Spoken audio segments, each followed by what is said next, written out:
Peace is not something to be found. It is something to be remembered. The very moment you were born into this world, before any words were spoken over you, before anyone told you who you were or what you should become, you arrived carrying peace as your natural inheritance. The infant doesn't struggle with self-worth, doesn't battle with questions of status, doesn't measure itself against the world. A newborn simply is, present, unafraid, and at peace in its being.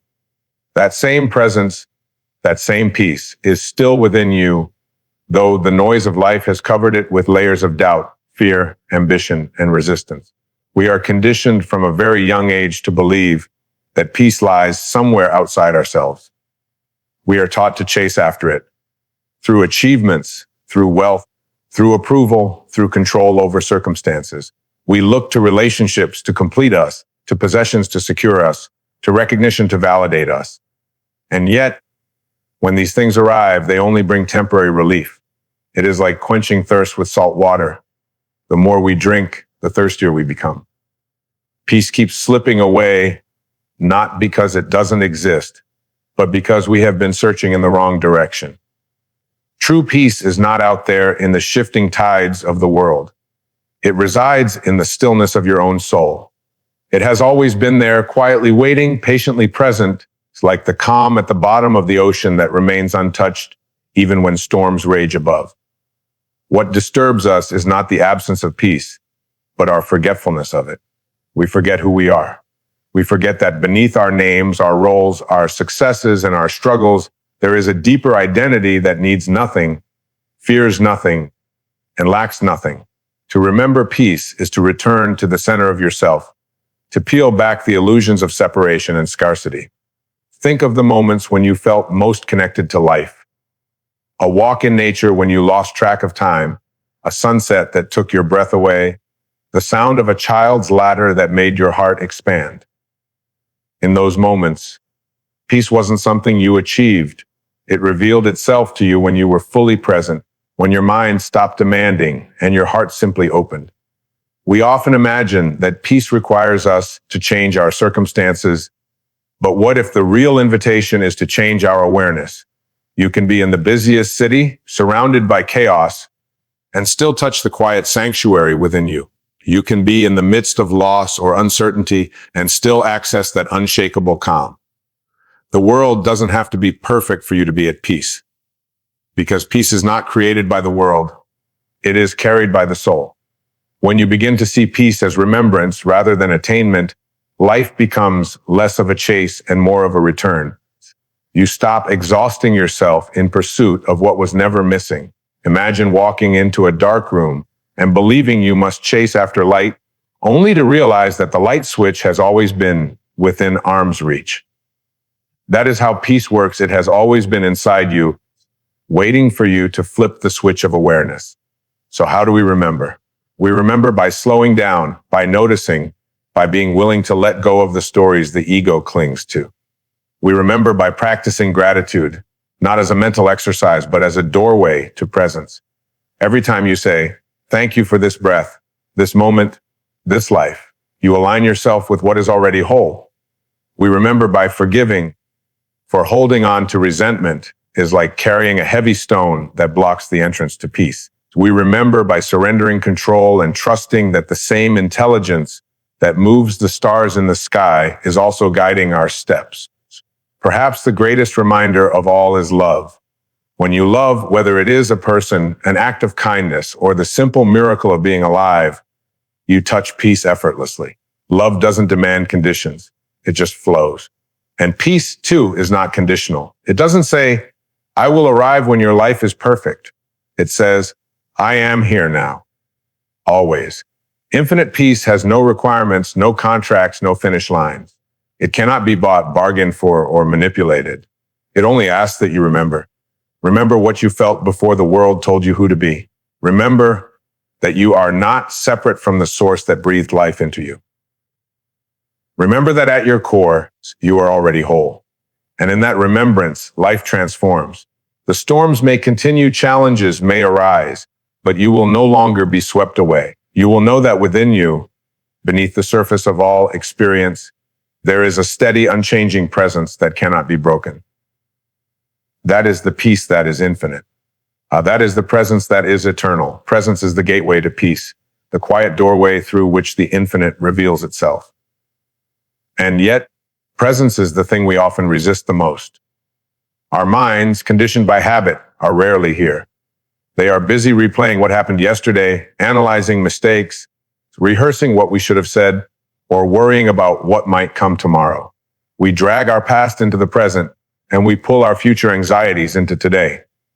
In doing so, we miss the only thing that is ever truly available this moment, right here, right now. Life is not happening yesterday. Life is not happening tomorrow. Life is happening here. And yet, how often do we actually live here? Most of us live as if life will begin later, as if there is some magical moment in the future when everything will align perfectly, and then, and only then, we can relax into presence. But the truth is that there will never be a better time to be alive than right now. The breath you are taking in this instant is the breath of life. The sensations you are experiencing in this second are the evidence that you are here. If you postpone presence, you postpone life itself. Presence is not complicated. It doesn't require years of training or lofty rituals. It simply asks that you stop and notice. Notice the feeling of your breath filling your lungs. Notice the weight of your body resting on the chair. Notice the sounds around you. The hum of the world, the silence between the sounds. In noticing, something extraordinary happens, your mind softens, your heart opens, and you return to what you have always been, awareness itself. Have you ever observed a child deeply absorbed in play? They are not thinking about whether they should be playing differently or whether their play will pay off in the future. They are immersed in the pure joy of being without commentary, without comparison. That is presence. And it is not something reserved for childhood. It is available to us all when we allow ourselves to simply be, without judgment. Presence frees us from the weight of time. When we are lost in past regrets, we become prisoners of what cannot be changed. When we are consumed by future worries, we become hostages to what has not yet arrived. Presence releases us from both prisons. It reminds us that the only real freedom lies in meeting life as it is, without resistance. Right now is enough. Right now is all. When you enter presence, even the ordinary becomes extraordinary. Washing dishes becomes a meditation in water, sound, and touch. Walking to your car becomes a chance to feel the earth beneath your feet. Listening to someone becomes a sacred act as you give them the gift of your undivided attention. In presence, nothing is mundane. Everything is alive, shimmering with the spark of creation. The mind will often resist presence because the mind thrives on noise, on planning, on judging. It will tell you that you don't have time to slow down, that your problems require constant thinking, that peace is irresponsible when there is so much to manage. But notice that the mind's noise has never solved your deepest longing. It has only distracted you from it. Presence doesn't ask you to abandon thought altogether. It asks you to see thought for what it is, passing clouds in the vast sky of awareness. You are not the thoughts, you are the sky. The thoughts come and go, but you remain. In presence, we discover something else, something that words often fail to capture, a sense of connection. When you are fully present, you realize that you are not separate from life, you are life. The boundary between you and the world dissolves. The tree you see is not just a tree out there, it is an extension of the same life energy that beats your heart. The person you are listening to is not just another individual, they are a mirror of the same awareness that animates you. Presence reveals the oneness that has always been here, hidden beneath the illusion of separation. And here is the miracle: the more we live in presence, the less fear controls us. Fear is always rooted in time, in what might happen, in what already happened. Presence dissolves fear because it brings us into what is real, and what is real is always bearable, always enough. Even pain, when met with presence, loses its sharpness. It may still be there, but it no longer defines us. We become the witness, the spaciousness in which the experience arises and falls. The invitation of presence is simple, but profound. Awaken to this moment. Not the one you wish you had, not the one you are waiting for, but this one right here. If you can rest in the now, you will discover that the peace you have been chasing has been here all along, hiding in plain sight. When you practice presence, even for a few seconds at a time, you begin to rewire your relationship with life. You no longer live as a victim of time. You live as a participant in eternity. For the eternal is not found in endless years or infinite futures. It is found in the timeless depth of the now. And the more you dwell here, the more you discover that presence is not something you do. It is something you are. There comes a moment in every life when we realize that control is an illusion. We plan, we push, we manipulate circumstances, trying desperately to bend reality into the shape of our desires. And yet, no matter how tightly we grip the wheel, life has its own current. Sometimes it takes us where we intended, but more often, it leads us in directions we could not have predicted or designed. In those moments, we are faced with a choice: resist the flow or surrender to it. Surrender is not weakness. It is the highest form of strength. To surrender is to trust that there is a wisdom greater than your personal will, a rhythm deeper than your plans, a divine intelligence that is guiding your path with more love and precision than you could ever imagine. The rivers do not strain to reach the ocean. They flow with ease, carried by gravity and grace. Why? Then do we resist the same pull in our own lives? Trusting the divine flow means loosening your grip on how you think things should be and opening yourself to how they actually are. It means no longer insisting that your happiness is contingent upon a particular outcome, a specific person, or a defined timeline.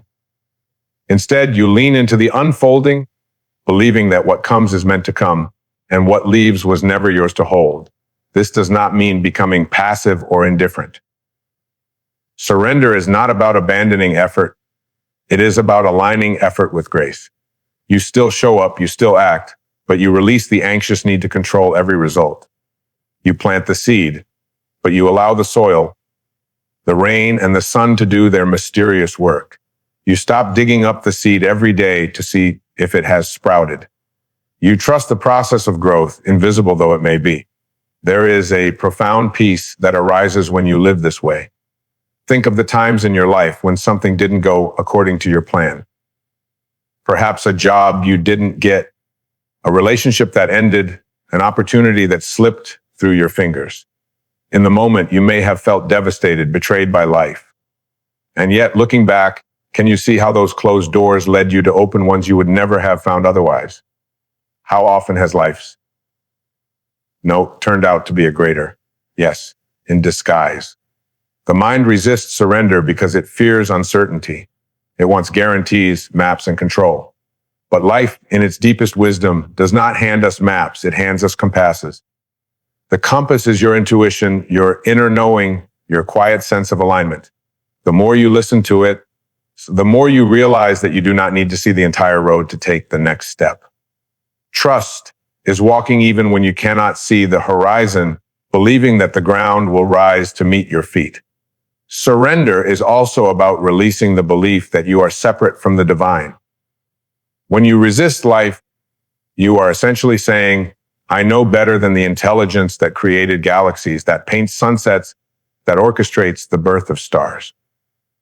But when you surrender, you recognize that you are not outside of this intelligence. You are an expression of it. The same creative force that spins the planets also beats your heart. Why would you not trust it? Imagine your life as a leaf on a great river.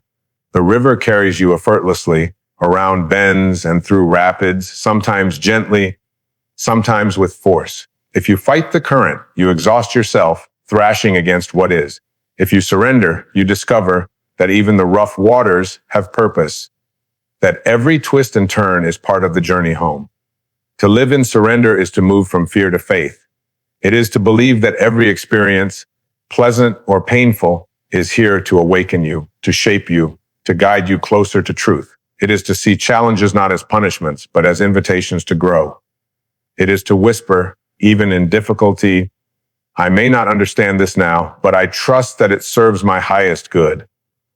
The paradox is that when you surrender, life often begins to flow more harmoniously than when you were struggling for control. Doors open, opportunities align, synchronicities appear. It is as if the universe had been waiting for you to release your grip so that it could finally place into your hands what was meant for you all along. So the invitation is simple: let go. Let go of the illusion that you must figure everything out, that you must control every detail. Relax into the knowing that you are supported, that you are guided, that you are carried. The divine current has always been there. It has never abandoned you. Your task is only to stop resisting and allow yourself to be moved by its grace. When you practice surrender, you discover that life is not something happening to you. It is something happening through you. You are not the master planner. You are the vessel of a deeper wisdom, the wave upon the ocean of infinite intelligence. And when you trust that ocean, you finally experience what it means to live in peace, no matter the circumstance. If there is one truth that echoes across every sacred teaching, one message that rises above all philosophies, it is this: love is the essence of all things. Strip away the illusions, the layers of fear, the stories of separation, and what remains is love, pure, boundless, eternal. It is not something you acquire, not something you manufacture. It is what you are. Love is not an emotion that comes and goes like waves upon the shore. It is the ocean itself, the vast, unchanging depth from which every wave arises. When you feel tenderness toward a child, compassion for a stranger, or reverence for nature, you are simply glimpsing what is already flowing at the core of your being. Love is not an act you perform. It is the energy that animates your existence. And yet, so much of our suffering comes from forgetting this truth. We convince ourselves that love must be earned, bargained for, or sought in another person's approval. We believe that love is scarce, that we must compete for it, fight for it, cling to it. In this forgetting, we become trapped in fear, fear of rejection, fear of loss, fear of unworthiness. But love is not scarce. Love is infinite. It is not outside of you. It is the very fabric of your soul. When Wayne Dyer spoke of love, he often reminded us that it is not something you search for in the outer world. It is the presence you awaken within yourself. You do not attract love by needing it. You radiate love by being it. And when you become love, the world responds in kind. People are drawn to the warmth of your being, not because you are taking from them, but because you are offering something rare in its purity, a presence free of conditions. Think for a moment about the sun. It shines without asking who deserves its light. It does not decide, I will shine on this tree, but not on that one. I will warm this person, but not the other. The sun simply radiates because that is its nature. Love is the same. When you live from love, you do not ration it, you do not restrict it. You simply shine because it is who you are. This does not mean love is always soft or agreeable. Sometimes love is fierce. Sometimes love is the courage to speak truth when silence would be easier. Sometimes love is the strength to let go when clinging would cause harm. But even in its fierceness, love never seeks to wound. It seeks only to liberate, to heal, to align with what is real. The more you awaken to love as your essence, the more the world around you transforms. Conflicts dissolve not because the circumstances change, but because your perception changes. You no longer see enemies, you see wounded hearts, afraid of their own lack of love. You no longer see scarcity, you see abundance flowing through all things. You no longer see separation, you see one life, one spirit, expressed through countless forms. It is love that bridges the distance between human and divine. When you look into the eyes of another and truly see them, not their roles, not their mistakes, not their masks, but the soul behind the eyes, you are looking into the face of God. When you hold a newborn child, when you sit with someone in their pain, when you lose yourself in the beauty of a sunset, you are encountering the divine presence that has never left you. Love does not demand perfection. It does not wait for you to become worthy, because worthiness is not in question. You are already worthy simply because you exist.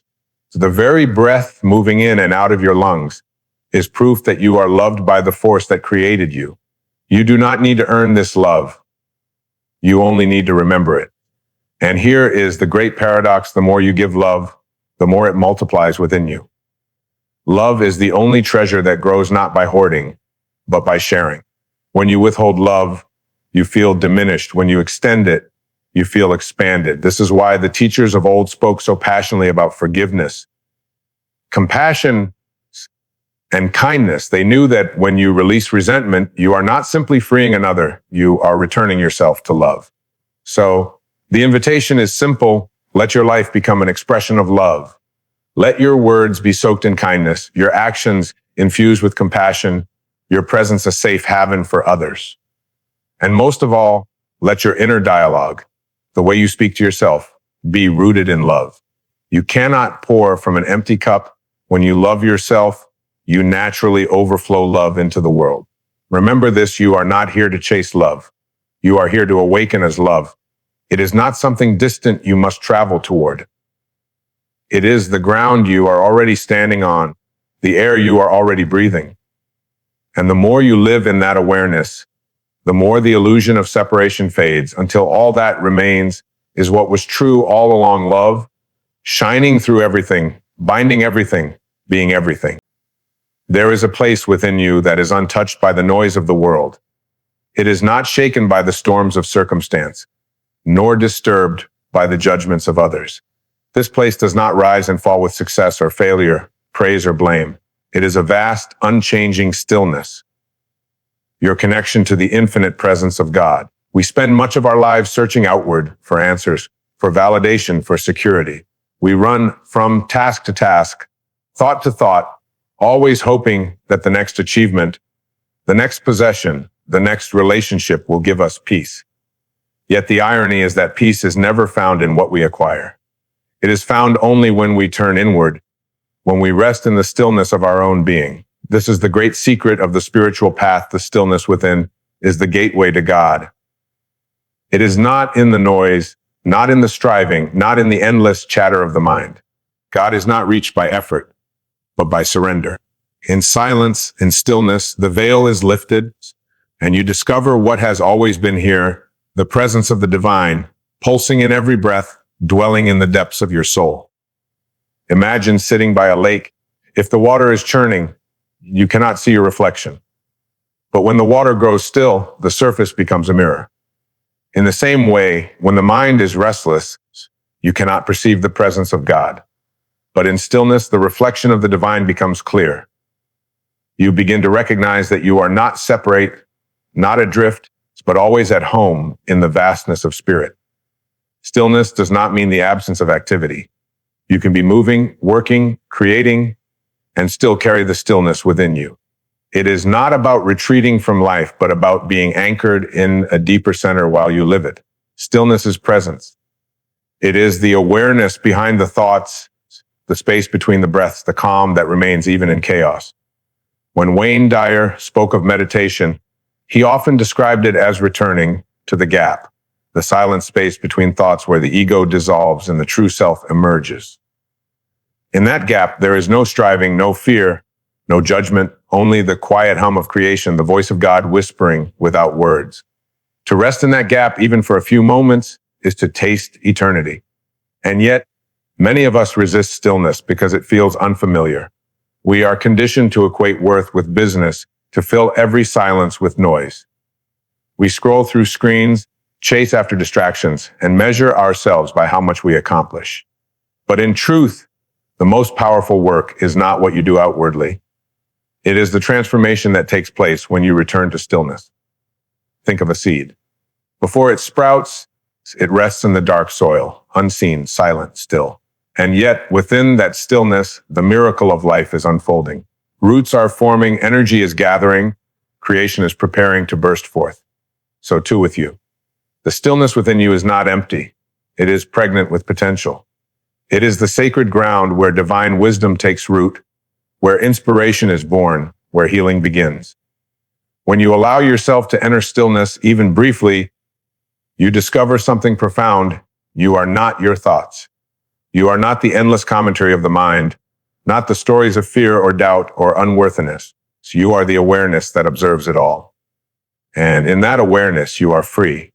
free to let go of the past, free to release the future, free to rest in the eternal now where God is always waiting. The stillness within is not just a place of refuge. It is a place of guidance. When you quiet the noise, you begin to hear the subtle nudges of spirit, the inner knowing that whispers the way forward. Decisions become clearer, not because you calculate every outcome, but because you feel aligned with a wisdom beyond your own. In stillness, the ego's agenda dissolves and the higher plan emerges. The great mystics of every tradition knew this. They withdrew into silence, not to escape life, but to awaken more deeply to it. For when you touch the stillness within, you realize that God is not far away, not hidden in the heavens, not locked in a book. God is here, in the breath, in the moment, in the stillness that underlies all creation. So, let this be your practice. Find moments each day to rest in silence. Turn off the noise, close your eyes, breathe deeply, and let yourself be. Do not force thoughts to stop. Simply let them drift like clouds across the sky, knowing that you are the sky, vast and unchanged. With time, the stillness will deepen, and you will carry it with you like a lamp that lights every step of your path. The world may swirl with chaos, but within you there will be peace. Circumstances may change, but your center will remain steady. For in stillness, you have touched the eternal, and once you have tasted it, you will never again be fooled by the illusions of separation. You will know with unshakable certainty that the stillness within is the gateway to God, and that gateway has always been open. To live spiritually is to recognize that you are not a passive observer of life, nor a powerless being tossed by fate. You are a co-creator with the divine. Every thought you hold, every belief you nurture, every intention you set is a seed you place in the fertile field of the universe. And the universe unfailingly responds. It does not withhold. It does not judge. It simply reflects back to you the energy you project. This is not a metaphor. It is the law of creation. Just as gravity is constant, so too is this law. Your life is not an accident. It is a tapestry woven from your choices, your consciousness, your willingness to align with the creative force that moves through all things. To live as a co-creator is to wake up to this truth, to stop seeing yourself as separate from God, and instead to live as an expression of God's own creative energy. When Wayne Dyer often said, "You don't get what you want, you get what you are," he was pointing to this truth. Wanting alone does not create. Wishing without inner alignment does not create. But when your being, the vibration of your heart, the energy of your soul, is in harmony with love, abundance, joy, and peace, then those qualities manifest in your life. You attract not because you chase, but because you embody. Think for a moment about the sun. It does not struggle to shine. It does not plead with the universe to give it light. It simply radiates, and in that radiation, life flourishes. So it is with you. When you live from the truth of who you are, a divine expression of spirit, you radiate, and creation flows from you effortlessly. You become a vessel for love, for healing, for abundance, not because you force it, but because you are aligned with the source of all creation. To be a co-creator is not about controlling life. It is not about manipulating circumstances to fit your ego's desires.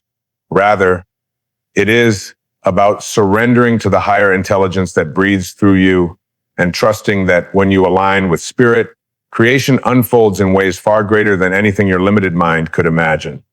It is about partnership, not domination, flow, not resistance. This means you must be conscious of what you are sending into the universe. Every thought is energy. Every word is intention. Every belief is a command to creation.